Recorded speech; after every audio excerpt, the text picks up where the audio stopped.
बिस्मिल्लाहिर्रहमानिर्रहीम। अस्सलाम वालेकुम नाज़रीन कराम। अभी तो ये तय होना बाकी है अभी कि साबिक़ वज़ीर आज़म इमरान खान यानी कि बानी पीटीआई का जो अकाउंट है, एक्स अकाउंट, कौन ऑपरेट कर रहे हैं। इस अकाउंट के ऑपरेट करने से इंकशाफ हुआ है कि ये कोई साहब उनकी खिदमत हासिल कर रखी है इमरान खान साहब ने, और उनके बियाह पर वो अकाउंट ऑपरेट होता है। कुछ लोगों का ख्याल है कि फवाद हसन के भाई जो हैं वो जो सारा कुछ मीडिया को डील करते हैं, वो हसन साहब वो जो है सारा कुछ डील कर रहे हैं। लेकिन बहरहाल पीटीआई में तरह तरह के राग अलापे जा रहे हैं। ये रऊफ हसन साहब नहीं है, बल्कि रऊफ हसन साहब ने ये कहा है कि कोई अमेरिका में इसको ऑपरेट कर रहे हैं। और शायद ये भी नज़र आ रहा है कि इस अकाउंट की बुनियाद पर जो उन्होंने फ़ौज के उस वक्त की फ़ौज, पाकिस्तानी फ़ौज के बारे में जो कुछ रिमार्क्स दिए हैं 71 की जंग के बारे में, उन्हीं की बुनियाद पर इमरान खान के ख़िलाफ़ कोई एक नया मुकदमा बन सकता है। तो नाज़रीन कराम, कब इसका हम आगे बढ़ें, अगर आपने मेरा यूट्यूब चैनल अब तक सब्सक्राइब नहीं किया तो बराए करम फौरी तौर पर सब्सक्राइब करें, लाइक करें और अब आप साथ शेयर करें। और आइकॉन का बटन दबाना ना भूलिए कि जब हम वीडियो लोड करें तो सबसे पहले आपको इतला मिले। नाज़रीन कराम, रऊफ हसन साहब पार्टी के टेक्निकल मामलात में सारा कुछ करता धरता वही हैं।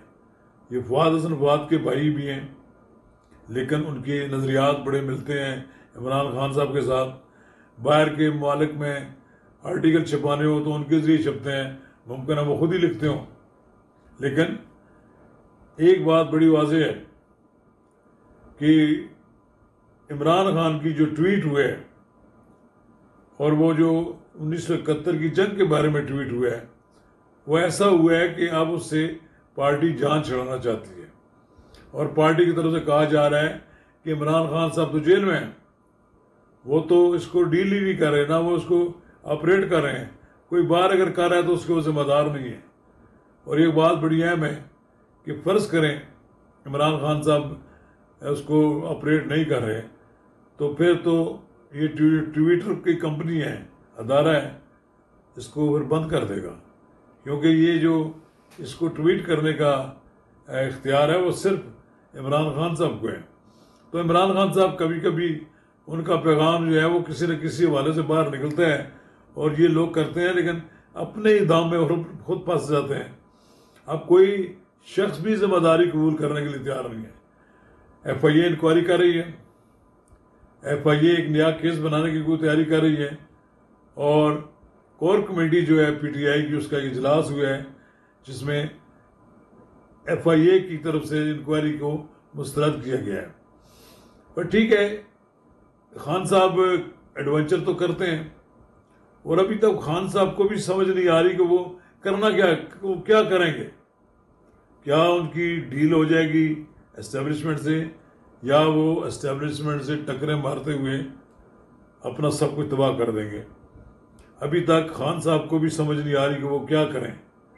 लेकिन इमरान खान साहब के अपनी फैलाई हुई जाल जो हैं उनके लिए मसाइल पैदा कर रहे हैं। खान साहब कोई कसर नहीं छोड़ रहे कि एस्टेब्लिशमेंट को चैलेंज करने के लिए, एस्टेब्लिशमेंट के ख़िलाफ़ वो कोई बात करते हैं तो कोई मौका भी हाथ से जाने नहीं देते। यही वजह है कि उनके बारे में अब ये फैसला हो गया है कि उनके ख़िलाफ़ कार्रवाई अपनी जगह है।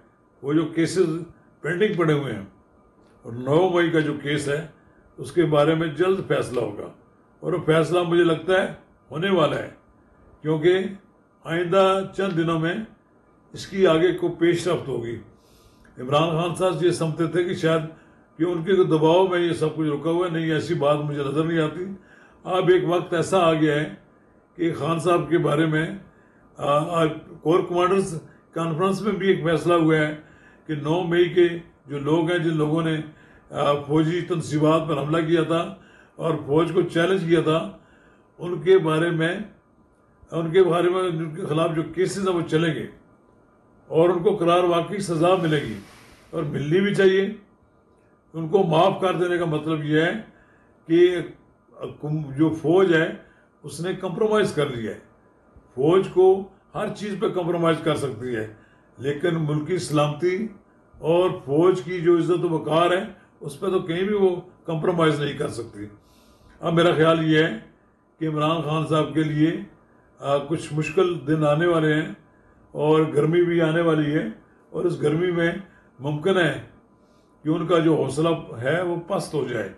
और मेरा ख्याल ये है कि फ़िलहाल तो वो ये बावर कराने की कोशिश कर रहे हैं कि मैं तो अभी तक किसी से डरा नहीं और ना ही मुझे कोई डरा सकता है, और मैं किसी दबाव में नहीं आऊँगा और मैं डट कर मुकाबला करूँगा।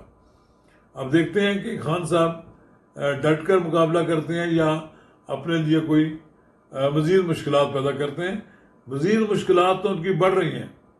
मुझे नज़र भी ये आ रहा है कि खान साहब एक दिन मज़ीद कोई ऐसा और ब्लंडर करेंगे कि उनके लिए कोई नया केस बनाना कोई मुश्किल नहीं होगा। खान साहब अपने हाथों अपने लिए मसाइल भी पैदा करते हैं और फिर चीखो पुकार भी की जाती है।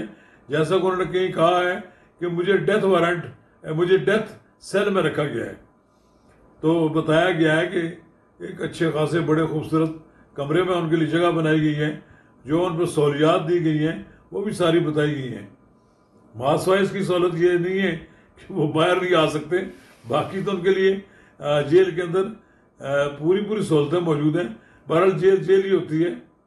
खान साहब अकेले ज़्यादा अरसा जेल गुजार सकते हैं तो शायद यह उनका हौसला होगा, लेकिन अभी तक तो यही सूरत हाल है कि लोग उन्हें मिलने आते हैं, केस की समाअत होती है तो शायद थोड़ी बहुत उनकी गपशप हो जाती है। लेकिन आइंदा आने वाले दिनों में गर्मियाँ हैं और खान साहब के केसेस भी मंतकी अंजाम तक पहुँचने वाले हैं। जब इनका कोई फैसला हो जाएगा तो फिर शायद कोई केस की समाअत भी ना हो। अब देखना है कि खान साहब कितने दिन मौजूदा एस्टेब्लिशमेंट के साथ मुकाबला कर सकते हैं। शुक्रिया।